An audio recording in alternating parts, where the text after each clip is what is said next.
स्वागत है दोस्तों एक बार फिर से आपका अपने चैनल पर आज की बड़ी अपडेट के साथ एक बार फिर से आपके सामने मौजूद है, जहां पर चलेंगे सबसे पहले और बड़ी खबर में आपको बताएंगे कर्नाटका हाईकोर्ट की तरफ से कर्नाटका सरकार के हिजाब बैन के फैसले का समर्थन किया गया था, सपोर्ट किया गया था दोस्तों। इसके बाद सुप्रीम कोर्ट के अंदर इसको चैलेंज करने के लिए, इस फैसले को चैलेंज करने के लिए दोस्तों लगातार हो रही जद्दोजहद कार सफल हो गई है। Chief justice of India supreme court की तरफ से दोस्तों इस मामले को लेकर बड़ी अपडेट दी गई है। क्या कुछ कहा है उन्होंने, कब होगी सुनवाई, को लेकर बड़ी अपडेट आप तक पहुंचाएंगे। इसी के साथ में चलेंगे एक और बड़ी अपडेट की तरफ, जहां पर दिल्ली के अंदर एक बार फिर से धार्मिक उन्माद फैलाने के मामले को लेकर हथियार के साथ कई सारे व्यक्तियों की गिरफ्तारी की गई है। दोस्तों क्या है ये पूरी अपडेट, इसकी जानकारी भी आप तक पहुंचाएंगे। इसी के साथ में चलेंगे और भी बड़ी खबर की तरफ, एक एक करके सारी बड़ी खबरों से आपको रूबरू कराएंगे। लेकिन उससे पहले अगर आप भी दोस्तों सुप्रीम कोर्ट ऑफ इंडिया की तरफ से हिजाब मामले को लेकर हाईकोर्ट के फैसले पर सुनवाई के फैसले को समर्थन करते हैं तो इस वीडियो को लाइक करके लाल बटन दबाकर चैनल को सब्सक्राइब करके घंटे को दबाकर कमेंट बॉक्स में अपनी जो राय हो दोस्तों लिखकर जरूर बताएगा। जो कुछ भी आप कहना चाहते हो लिखकर जरूर बताइएगा। इस पूरे मामले को लेकर चलते हैं सबसे पहले और बड़ी अपडेट की तरफ, जहां पर आपको बता दें कि उच्चतम न्यायालय ने मंगलवार को कर्नाटका उच्च न्यायालय यानी हाईकोर्ट के फैसले को चुनौती देने वाली याचिका पर विचार करने की अनुमति दे दी गई है। दोस्तों आपको बताते चले कि प्रधान न्यायाधीश यानी chief justice of India N V Ramana और न्यायमूर्ति कृष्ण मुरारी और न्यायमूर्ति हिमा कोहली की पीठ ने एक याचिका की ओर से पेश हुए वकील अधिवक्ता मीनाक्षी अरोड़ा की ओर से दी गई दलील पर गौर करते हुए याचिका पर तत्काल सुनवाई की जरूरत है, इस तरीके से बयान सामने आए। दोस्तों आपको बता दें कि न्यायमूर्ति ने कहा कि बस 2 दिनों का इंतजार कीजिए, 2 दिनों के अंदर इस मामले को मैं सूचीबद्ध करूंगा यानी लिस्टिंग करूंगा, उसके बाद इसकी सुनवाई की जाएगी। कुल मिलाकर दोस्तों कोर्ट की तरफ से प्रोसेस शुरू कर दिया गया है। इस पूरे मामले की हियरिंग को लेकर आने वाले दिनों के अंदर जोरदार बहस भी देखने को मिलेगी। दोस्तों जो भी अपडेट आती रहेगी इस मामले को लेकर आप तक लगातार पहुंचाते रहेंगे। चलते हैं एक और बड़ी खबर की तरफ, जहां पर आपको बता दें कि राष्ट्रीय राजधानी क्षेत्र यानी दिल्ली के अंदर हाल फिलहाल के अंदर जो कुछ भी जहांगीरपुरी में हुआ था उस तरीके की हरकतें और करने की कोशिश की जा रही है। आपको बता दें कि न्यूज एजेंसी की तरफ से दी गई रिपोर्ट में बताया गया है कि दिल्ली के उत्तर पूर्वी जिला के पुलिस उपायुक्त संजय कुमार ने जानकारी देते हुए एक वीडियो संज्ञान में आया था, जिसमें हनुमान चालीसा के आधार पर धार्मिक भावनाओं को भड़काने का प्रयास करने वाले एक युवक की गिरफ्तारी की गई है, जिसके पास हथियार भी मिले हैं। कुल मिलाकर दिल्ली पुलिस की तरफ से अब कार्रवाई को लेकर संकेत दिए जा रहे हैं। दोस्तों चलते हैं एक और बड़ी अपडेट की तरफ, जहां पर अंग्रेजी का पेपर लीक हो गया था उत्तर प्रदेश के अंदर, जिसके बाद जोरदार बवाल देखने को मिला और सरकार को पहले उन लोगों के खिलाफ कार्रवाई करनी चाहिए थी जिन्होंने इसे लीक कराया है, लेकिन दूसरी और दोस्तों पत्रकारों को ही उठाकर जेल में डाल दिया गया। ऐसे में आप जो जानकारी आ रही है वो ये कि उत्तर प्रदेश के माध्यमिक शिक्षा बोर्ड के अंग्रेजी के पेपर लीक होने के मामले को लेकर 3 पत्रकारों को गिरफ्तार किया गया था। इसमें से एक को कोर्ट ने जमानत दे दी है। पत्रकारों के वकील अशोक तिवारी ने कहा कि जिला न्यायाधीश अहमद अंसारी ने जर्नलिस्ट अजीत कुमार ओझा की जमानत याचिका पर सुनवाई करते हुए आदेश दिया है कि ओझा को जमानत दिया जाना चाहिए। इस मामले में 3 पत्रकार अजय कुमार ओझा, दिग्विजय सिंह और मनोज गुप्ता को गिरफ्तार किया गया था। आपको बता दें कि हाल के अंदर पुलिस उत्तर प्रदेश में जिस तरीके की कार्रवाई कर रही है वो पूरी तरीके से राजनीति से प्रेरित दिखाई देता है। यहाँ तक कि दोस्तों कहीं न कहीं पत्रकारों को गिरफ्तार कर लेना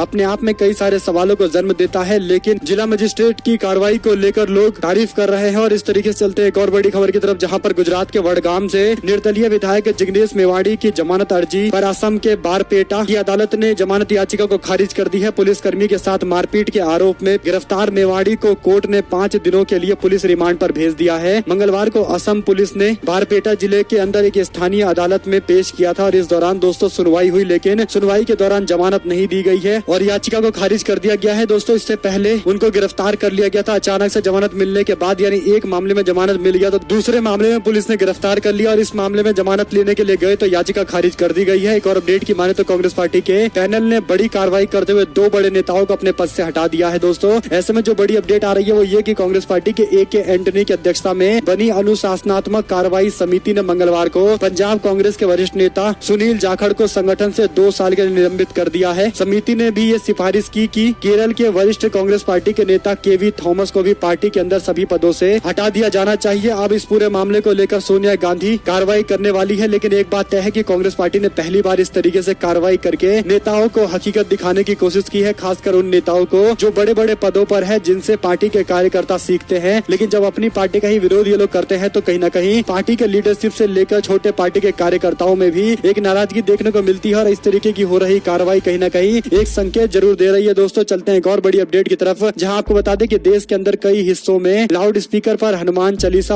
और बुलडोजर से की जा रही कार्रवाई का मामला चर्चा में बना हुआ है। दोस्तों ऐसे में एक अपडेट ये है कि असदुद्दीन ओवैसी ने मीडिया से बात करते हुए इस मामले को लेकर अपनी राय रखी है। दोस्तों उन्होंने कहा कि महाराष्ट्र को बर्बाद करने की साजिश रची जा रही है। रमजान के महीने में इस तरीके से मसला उठाया जा रहा है। रमजान के पाक महीने में इस तरीके के मुद्दे उठाना इनकी नीयत को साफ जाहिर करता है, देश की फिजा खराब करने की साजिश है। उन्होंने आगे कहा कि मुसलमानों के कपड़े से देश को पहले खतरा बताया गया, उसके बाद खान खाने पीने से खतरा बताया गया और अब अजान से खतरा बताया जा रहा है। उन्होंने कहा कि मुसलमान प्रधानमंत्री के आवास के बाहर कुरान शरीफ लेकर पढ़ेंगे तो क्या होगा, देश के संविधान से देश चलेगा। अगर आप सोचते हैं कि मैं जैसा चाहूंगा वैसा होगा तो वैसा तो अराजकता आ जाएगी। जो लोग खुलेआम धमकी दे रहे हैं, तारीख दे रहे हैं, वो क्या करेंगे, उनकी मंशा क्या है। महाराष्ट्र सरकार पहले ही लाउड स्पीकर पर कह चुकी है कि संविधान और नियमों के अनुसार कदम उठाएंगे। उन्होंने मुसलमानों पर कलेक्टिव पनिशमेंट दी जा रही है, इस तरीके से आरोप लगाए। उन्होंने आगे कहा कि भारत के संविधान में नीति निर्देशकों तत्व का जिक्र करते हुए यानी डायरेक्टिव प्रिंसिपल का जिक्र करते हुए उन्होंने कहा कि इसमें भाईचारा और आपस में बराबरी के संविधान के हक को जारी रखने के लिए कुछ बातें कही गई है, जिसमें शराबबंदी पर पाबंदी लगाने की बात कही गई है, सबको आर्थिक समानता देने की बात कही गई है और कई सारे अन्य भी मौलिक अधिकार है जिन्हें देने की बात कही गई है। लेकिन बीजेपी के लोग केवल समान नागरिक संहिता पर अड़े हुए हैं। इसका केवल और केवल एक ही मतलब है कि भाजपा के लोग केवल राजनीति करना चाहते हैं। एक और बड़ी अपडेट की तरफ रुख करते हैं, जहां पर महाराष्ट्र के अंदर पुलिस प्रशासन पर गंभीर आरोप लगाने वाली सांसद नवनीत राणा को लेकर पुलिस ने भी अब जवाबी वीडियो जारी किया है। दोस्तों आपको बता दें कि सांसद नवनीत राणा को गिरफ्तार कर लिया गया था और उनके पति को भी गिरफ्तार कर लिया गया था, जिसके बाद पुलिस स्टेशन ले जाया गया। लेकिन पुलिस स्टेशन में दुर्व्यवहार करने का आरोप उनकी तरफ से लगाया गया था। यहाँ तक कि कहा कि पानी तक भी नहीं दिया गया और अपमानजनक शब्दों का इस्तेमाल किया गया, इस तरीके की बातें कही गई। जिसके बाद अब मुंबई पुलिस के कमिश्नर ने एक वीडियो साझा किया है। इस वीडियो के अंदर नवनीत राणा आराम से बैठी हुई हैं, उनके साथ में उनके पति भी बैठे हुए हैं और दोनों चाय पी रहे हैं और ये पुलिस थाने की तस्वीरें हैं, वीडियो है जिसे जारी किया गया है पुलिस कमीशन की तरफ से। एक तरीके से दोस्तों जो आरोप लगाया गया था उसका जवाब है ये। वहीं आपको बताते चले कि देश के अंदर सबसे बड़ा आंदोलन किसान आंदोलन आज तक के इतिहास में चला है, जो पूरी तरीके से सक्सेसफुल भी रहा है दोस्तों। और अब दुनिया की बड़ी बड़ी संस्थानों ने इसको रिकॉग्नाइज करना भी शुरू कर दिया है। यहाँ तक की डॉक्यूमेंट्री भी बनाई जा रही है। दुनिया भर में मशहूर अमेरिकी न्यूज मैगजीन टाइम्स ने मार्च के अंतर्राष्ट्रीय अंक में कवर पेज पर किसान आंदोलन में शामिल महिलाओं की तस्वीर छापी है दोस्तों। पत्रिका में on the front line of India farmer protest शीर्षक से कवर पेज पर ये छापी गई है पूरी स्टोरी, जिसमें दिल्ली के टिकरी बॉर्डर पर विरोध के दौरान महिलाओं के एक समूह का चित्र लिया गया था।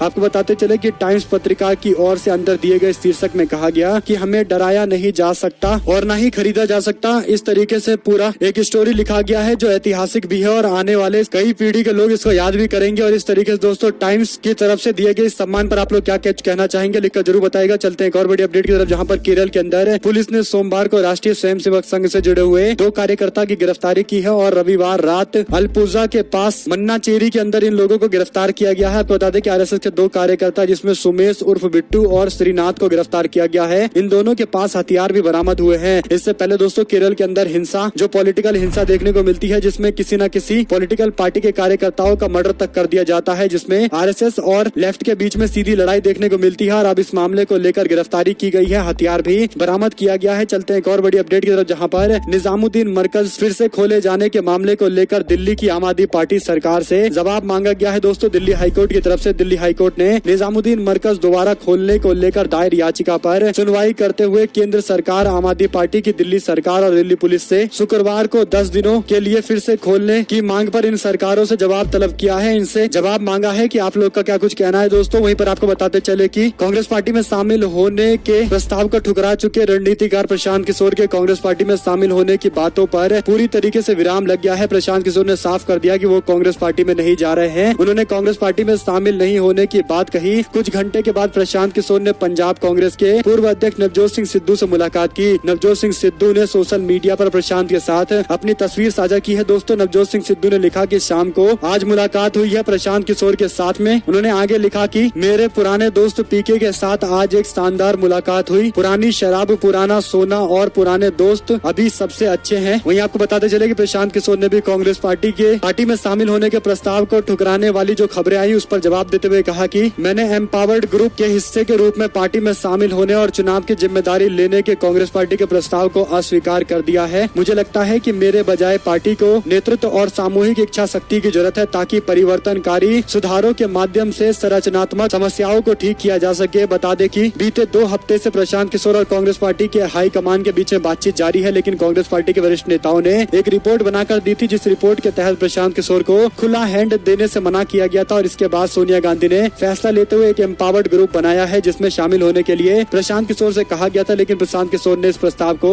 ठुकराते हुए कह दिया कि कांग्रेस पार्टी को अपने नेतृत्व की जरूरत है, एक मजबूत नेतृत्व की जरूरत है, विल पावर की जरूरत है चुनाव लड़ने के लिए। तो दोस्तों ऐसे में क्या अब कांग्रेस पार्टी अपने आप को बदलना नहीं चाहती? इस बात पर मुहर मोहर लग चुकी है। आपको बताते चले कि एक और बड़ी खबर ये है कि सोनिया गांधी के साथ आवास पर तकरीबन 10 दिनों तक लगातार बातचीत करने वाले प्रशांत किशोर ने जैसे ही ऑफर ठुकराया, इसको लेकर जानकारी कांग्रेस पार्टी के प्रवक्ता रणदीप सिंह सुरजेवाला की तरफ से दी गई। उन्होंने कहा कि प्रशांत किशोर का शुक्रिया उनकी तरफ से दिए गए सुझाव के लिए और उनकी तरफ से जो बातें कही गई है। साथ ही साथ उन्होंने कहा कि हमने उनके सजेशन के हिसाब से एक कमेटी का गठन भी किया था, लेकिन उनको शामिल होने के लिए कहा गया, वो शामिल नहीं हुए। वहीं आपको बताते चले दोस्तों कि 4 बड़े कारण बताए जा रहे हैं। इसके सबसे पहला कारण ये बताया जा रहा है कि प्रशांत किशोर चाहते थे कि उनको इतनी शक्ति मिले कि वो सीधे सोनिया गांधी को रिपोर्ट कर पाए, उनको जानकारी दे पाए, लेकिन पार्टी के वरिष्ठ नेता ये नहीं चाहते थे। वहीं पर दोस्तों चुनावी अलायंस और स्ट्रेटजी को लेकर भी पेच फंसा हुआ है। उड़ीसा, उत्तर प्रदेश में एकला चलो, महाराष्ट्र, तमिलनाडु और बंगाल में गठबंधन की बातें प्रशांत किशोर ने कही थी, लेकिन इस योजना को लेकर पार्टी का हाईकमान खुश नहीं है। उन्हें लगता नहीं है कि ये चलने वाला है, क्योंकि उत्तर प्रदेश में अकेले जाने का कोई मतलब नहीं है और साथ ही साथ कुछ राज्य ऐसे हैं जहां पर कांग्रेस पार्टी अकेले दम पर चुनाव लड़ सकती है। इस तरीके से पार्टी के वरिष्ठ नेताओं को लगता है। तीसरी बड़ी बात जिस पर अटका है मामला, वो ये कि ऑर्गेनाइजेशन के अंदर फिक्स टर्म फॉर्मूला होना चाहिए या नहीं होना चाहिए, इसको लेकर आपस में मतभेद है। प्रशांत किशोर ने सुझाव दिया था कि कांग्रेस पार्टी के सभी पदों पर फिक्स टर्म फॉर्मूला लागू होना चाहिए, यानी इस फॉर्मूले के तहत प्रदेश से लेकर राष्ट्रीय अध्यक्ष 3 साल से अधिक समय पर अपने पद पर नहीं रहे, उनको बदला जा सके, उनका दोबारा चुनाव होना चाहिए। वहीं पर आईपैक और प्रशांत किशोर के साथ में आने को लेकर भी कंफ्यूजन की स्थिति दोस्तों। कारण ये था कि एमके स्टालिन हो, अरविंद केजरीवाल हो, नीतीश कुमार या ममता बनर्जी, सभी के साथ काम कर चुके हैं प्रशांत किशोर। और हाल फिलहाल के अंदर भी उन्होंने टीआरएस पार्टी के साथ में एक समझौता साइन किया था। उसके बाद कांग्रेस पार्टी को लगता था कि कहीं न कहीं आईपैक जो उनका संगठन है वो अन्य पार्टियों के साथ मिलकर भी काम करेगा और प्रशांत किशोर कांग्रेस पार्टी में अगर काम करेंगे तो दोनों के बीच में कॉन्फ्लिक्ट ऑफ इंटरेस्ट हो सकता है। यही बड़ा कारण है कि पार्टी के वरिष्ठ नेता इससे नाराज हैं। वहीं आपको बताते चले कि प्रशांत किशोर खुद को और आईपैक को अलग अलग करके देखना चाहते थे, लेकिन पार्टी के वरिष्ठ नेता, कांग्रेस पार्टी के वरिष्ठ नेता इसे मानने को तैयार नहीं है दोस्तों। वहीं आपको बता दें कि बीजेपी ने शिवसेना की लाउड स्पीकर पर बुलाई गई ऑल पार्टी मीटिंग का बहिष्कार कर दिया। आदित्य ठाकरे बोले, कहा केंद्र सरकार से बात करेंगे। राज्य के पूर्व मुख्यमंत्री देवेंद्र फडणवीस ने इसकी जानकारी देते हुए बताया कि महाराष्ट्र के गृह मंत्री दिलीप वलसे पाटिल द्वारा बुलाई गई बैठक का हमने बहिष्कार करने का फैसला लिया है। इसके साथ उन्होंने कहा कि राज्य सरकार अराजकता फैलाने की कोशिश कर रही है। उन्होंने कहा कि आज महाराष्ट्र के गृह मंत्री ने जो बैठक बुलाई थी, हमने उसका बहिष्कार करने का फैसला किया है, क्योंकि पिछले 3-4 दिनों से जिस प्रकार पुलिस का उपयोग किया जा रहा है, विरोधी पार्टी के नेताओं को जान से मारने का प्रयास किया जा रहा है, उसके बाद संवाद के लिए कोई जगह बचती नहीं है। वहीं आपको बताते चले कि एक और बड़ी खबर है, जहां पर उत्तराखंड सरकार ये सुनिश्चित करे कि रुड़की के अंदर जो धर्म संसद होने वाला है, इसमें कोई अप्रिय बयान ना दिया जाए। सुप्रीम कोर्ट की तरफ से उत्तराखंड सरकार को सचेत रहने के लिए कहा गया है। जस्टिस AM खानविलकर की अध्यक्षता में बनाई गई न्यायाधीशों की पीठ ने उत्तराखंड सरकार के द्वारा आश्वासन पर गौर करने के लिए कहा है। अधिकारियों को विश्वास है कि आयोजन के दौरान कोई अप्रिय बयानबाजी नहीं की जाएगी और इस पर सुप्रीम कोर्ट ने कहा कि अगर इस तरीके की बयानबाजी की जाती है तो कड़ाई से निपटना चाहिए उत्तराखंड सरकार को और ये सुनिश्चित करे कि कोई इस तरीके से भड़काऊ भाषण ना दे, खासकर नफरती भाषण ना दे, जिससे माहौल खराब हो जाए। एक और अपडेट की तरफ रुख करते हैं, जहां पर किसान नेता राकेश टिकैत के भाई नरेश टिकैत ने सीएम योगी आदित्यनाथ को सलाह देते हुए बुलडोजर चलाने के बजाय आश्रम बनाने को लेकर सुझाव दिया है। दोस्तों, भारतीय किसान यूनियन के राष्ट्रीय अध्यक्ष नरेश टिकैत ने रामपुर पहुंचे और इस दौरान उत्तर प्रदेश की योगी सरकार को सलाह देते हुए कहा कि सरकार को किसानों की समस्या को गंभीरता से लेना चाहिए। बुलडोजर का इस्तेमाल नए और अच्छे भवन को गिराने के लिए नहीं होना चाहिए। यदि वह अवैध बनाया गया है तो उसको आश्रम में बनाया जा सकता है, आश्रम में तब्दील किया जा सकता है, जिससे लोगों का फायदा हो सकता है। दोस्तों, साथ साथ उन्होंने कहा कि हरियाणा के अंदर बिजली के दाम कम है, उत्तर प्रदेश में ज्यादा है, इस पर भी विचार करना चाहिए। वहीं आपको बता दें कि पप्पू यादव ने ट्वीट करते हुए कहा कि एलन मस्क कहते हैं कि मेरे पास ट्विटर है और टेस्ला है। जेफ बेजोस कहते हैं मेरे पास अमेज़न है। मार्क जुकरबर्ग कहते हैं मेरे पास इंस्टाग्राम और फेसबुक है। अडानी कहते हैं कि मेरे पास एक दोस्त है, मैं सबको पीछे छोड़ दूंगा। इस तरीके से पप्पू यादव ने तंज कसा है। दोस्तों, एक और अपडेट की माने तो मणिपुर के अंदर चुनाव के दौरान जमकर विज्ञापन छापा गया था। यहाँ तक कि मणिपुर के हर अखबार से लेकर टीवी चैनलों तक प्रचार प्रसार बीजेपी के लोगों ने किया था। खूब पैसा पानी की तरह बहाया था दोस्तों। लेकिन अब जो अपडेट आ रही है वो ये कि मणिपुर के अंदर जिन लोगों को, जिन अखबार के एजेंसियों को ऐड दिया गया था, उनके पैसे अभी तक नहीं दिए गए हैं, जिसके बाद पत्रकारों के एक समूह ने ऐलान किया है कि भारतीय जनता पार्टी और उसकी राज्य सरकार दोनों का बहिष्कार करने वाले हैं, क्योंकि जो उन्होंने सर्विसेज ली हैं उसका पैसा अभी तक मुहैया नहीं कराया है। इसी के साथ में दोस्तों, कोर्ट का राम नवमी और हनुमान जयंती पर हुए सांप्रदायिक हिंसा के मामले की न्यायिक जांच से इंकार कर दिया गया है। जस्टिस एल नागेश्वर रॉय और जस्टिस BR गवई की पीठ ने अधिवक्ता विशाल तिवारी की ओर से दायर की गई याचिका को खारिज करते हुए कहा कि आप चाहते हैं कि जांच की अगुवाई पूर्व जस्टिस करे, क्या कोई फ्री है? पता करिए यह कैसे ऐसी राहत है, ऐसी राहत मत मांगिए जो इस अदालत द्वारा दी ना जा सके। इसी के साथ में उन्होंने और भी फटकार लगाई है। दोस्तों सच सच आपको बता दें कि बिहार के अंदर क्या तेजस्वी यादव और तेज प्रताप यादव की राहें अलग होने वाली हैं। ये अपडेट इसलिए है क्योंकि आरजेडी के प्रमुख लालू यादव के बड़े बेटे तेज प्रताप यादव ने सोमवार को इस्तीफा देने का इरादा स्पष्ट कर दिया। उन्होंने ट्वीट करते हुए कह दिया कि मैं अपने पद से इस्तीफा दे दूंगा, लालू यादव से मुलाकात करने जा रहा हूं और अपना इस्तीफा भी सौंप दूंगा। इस तरीके से उन्होंने जो कहा है दोस्तों, इसके पीछे कारण ये बताया जा रहा है कि तेजस्वी यादव के समर्थक ने उनसे मारपीट करने का आरोप लगाया था, जिसके बाद दोस्तों आरजेडी के अंदर कहीं न कहीं खींचातानी देखने को मिल भी रही है और जिसके कारण अब ये बयान सामने आया है। तो कहीं न कहीं आरजेडी के अंदर सब कुछ ठीक दिखाई नहीं पड़ रहा है। देखते हैं लालू यादव क्या फैसला लेते हैं। वहीं आपको बताते चले कि अभी तो कांग्रेस पार्टी में हूँ, लेकिन इस तरीके से बयान किसी और ने नहीं दिया है बल्कि हार्दिक पटेल ने दिया है। उन्होंने कांग्रेस पार्टी को फिर से अल्टीमेटम दे दिया है। दोस्तों इससे पहले भारतीय जनता पार्टी की तारीफ कर रहे थे, अपने आप को गर्व से हिंदू बताता हूँ, इस तरीके की बातें कर रहे थे, लेकिन अब कांग्रेस पार्टी में रहेंगे या जाएंगे, तो ये सवाल उनसे जब मीडिया वालों ने पूछा तो उन्होंने जवाब देते हुए कहा कि अभी तो कांग्रेस पार्टी में हूँ, लेकिन आगे समझ जाओ। यानी उन्होंने इशारा कर दिया है कि आने वाले दिनों के अंदर भी भाजपा के अंदर जाने में भी वो हिचकिचाएंगे नहीं। तो क्या कांग्रेस पार्टी हार्दिक पटेल को लेकर कुछ विचार कर रही है दोस्तों, ये तो आने वाले समय से ही पता चलेगा। एक और अपडेट की माने तो केंद्रीय मंत्री एसपी सिंह बघेल के चालक से मारपीट के मामले को लेकर पुलिस ने कई लोगों को हिरासत में लिया है। केंद्र सरकार में न्याय एवं विधि राज्य मंत्री एसपी सिंह बघेल के चालक के साथ में सोमवार को दोपहर हुए मारपीट के मामले में केंद्रीय मंत्री को कार्यक्रम स्थल पर उतारने के बाद ड्राइवर गाड़ी मोड़ रहा था और इस दौरान कुछ लोगों के गाड़ी के दरवाजे के सामने खड़े होने को लेकर बहसबाजी हो गई और बाद में मारपीट की भी एक खबर आई है, जिसके बाद दोस्तों कई लोगों को गिरफ्तार भी किया गया है। साथ साथ आपको बता दें कि सुप्रीम कोर्ट की परिजनों से अपील, कहा कम उम्र के बच्चों को ना भेजे स्कूल, सेहत पर पड़ सकता है गंभीर असर। बच्चों को कम उम्र में स्कूल भेजने के मामले को लेकर सुप्रीम कोर्ट की तरफ से दोस्तों सख्त रुख अपनाया गया है। सुप्रीम कोर्ट ने कहा कि बच्चों को उनके मनोवैज्ञानिक स्वास्थ्य के हितों में बहुत जरूरी है कि कम उम्र के अंदर उनको स्कूल नहीं भेजना चाहिए। माता पिता चाहते हैं कि उनके बच्चे 2 साल के होते ही स्कूल जाना शुरू कर दे, लेकिन इससे उनके स्वास्थ्य पर बुरा असर पड़ सकता है। जस्टिस संजय किशन कौल की तरफ से टिप्पणी की गई है। इसके साथ में आपको बता दें कि दिल्ली पंजाब के बीच में एक समझौता साइन किया गया है, नॉलेज एग्रीमेंट दोस्तों, जिसके तहत दिल्ली सरकार कैसे काम करती है, कैसे मोहल्ला क्लिनिक बनाया है और कैसे स्कूल का कायाकल्प किया गया है। इस तरीके से जो नॉलेज है वो शेयर किया जाएगा पंजाब सरकार के साथ में। इसको लेकर साइन भी कर लिया गया है दोस्तों दोनों सरकारों के बीच में। एक और अपडेट की माने तो चुनावी रणनीतिकार प्रशांत किशोर ने कांग्रेस पार्टी में शामिल होने से जो इनकार किया है, उसके बाद कई सारे लोग इस पर अपनी अपनी राय दे रहे हैं। ज्यादातर लोग कह रहे हैं कि सही ही फैसला लिया है, क्योंकि कांग्रेस पार्टी अपने आप को बदलने को तैयार नहीं है। तो प्रशांत किशोर फालतू का समय बर्बाद करेंगे कांग्रेस पार्टी के साथ में जाकर। एक और अपडेट की माने तो नीट बिल मामले को लेकर तमिलनाडु के मुख्यमंत्री एम.के. स्टालिन ने राज्यपाल पर तंज कसते हुए कहा कि राज्यपाल कुछ नहीं बस एक डाकिया है। उन्होंने कहा कि एक डाकिये की तरह राष्ट्रपति की सहमति के लिए बिलों को भेज देते हैं। आपको बता दें कि नीट की परीक्षाओं को लेकर दोस्तों डीएमके के द्वारा आयोजित एक कार्यक्रम में बोलते हुए सीएम स्टालिन ने कहा कि राज्यपाल राष्ट्रपति को नीट विरोधी विधेयक भेजने से इनकार कर रहे थे। आगे एम.के. स्टालिन ने कहा कि हम चाहते थे कि विधेयक को राष्ट्रपति को सीधा भेजे। उन्होंने कहा कि सवाल किया कि कैसे एक नॉमिनेटेड गवर्नर एक विधेयक को वापस कर सकता है या इसे रोक सकता है। बता दें कि पिछले सितंबर के अंदर एक कानून पास किया गया था दोस्तों, जिसमें नीट परीक्षा को लेकर बिल में तमिलनाडु के लोगों के हिसाब से बदलाव किए गए थे, लेकिन राज्यपाल ने विधेयक पर सहमति नहीं दी और बिल को वापस भेज दिया। साथ आपको बता दें कि इलाहाबाद हाई कोर्ट ने सीएम योगी आदित्यनाथ के खिलाफ याचिका जिस व्यक्ति ने दायर की थी उस पर 1 लाख का जुर्माना लगाया। दोस्तों आपको बता दें कि दिल्ली के एक शख्स ने दाखिल याचिका में कहा था कि यूपी की